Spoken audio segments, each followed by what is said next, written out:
ملي امنیت عمومي ریاست وایي د طالبانو د ماینې ښودلو ډله ونیول شوه او چارواکي وایي ورزګان کې تیر 2 میاشتو کې تر 300 زیات طالبان وژل شوي. د نیوز پریس چینل لیدونکو سلام، وخت مو بخیر. پام وکړئ دوه مهمو خبرونو ته.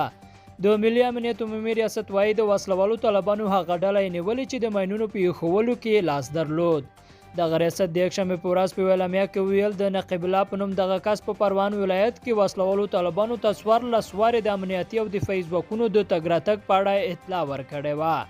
اعلامیه وایي دغه شخص د ماین ښخولو د 3 ډلو مشري کوله چې تر ډیره یې پر موټرو د ماینونو چاودنې کولې. د ملي امنیت عمومي ریاست ادعا کړې چې وسلوال طالبان د کوټې شورا په امر هڅه کوي چې د ګڼې ګوڼې په ساحو کې تروریستي حملې وکړي.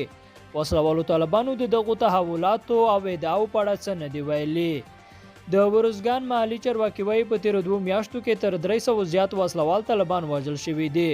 د دغه ولایت امنیه قماندان مل پاسوال محمد خطاب خنجري ازادي راډیو ته ویل دغه وسلوال په ګیزاب او د هرود ولسوالۍ کې د جګړو پر مهال وژل شوي. ښاغلی خنجري زیاتوي 293 تنه دښمنان په د هرود ولسوالۍ کې وژل شوي او په ګیزاب ولسوالۍ کې هم موږ طالبانو ته درنه تلفات واړول. 2 شپې مخکې طالبانو غوښتل چې هلته پر یوې امنیتي پوستې برید وکړي. د افغان ځواکونو په ځوابي برید کې 14 تنه یو ځای ووژل شول او 14 تنه نور بل ځای ووژل شول او سلګونه نور ټپیان دي.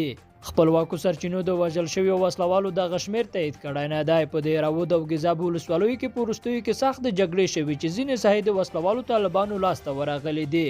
لیدونکو له ملته مننه، ښې چارې.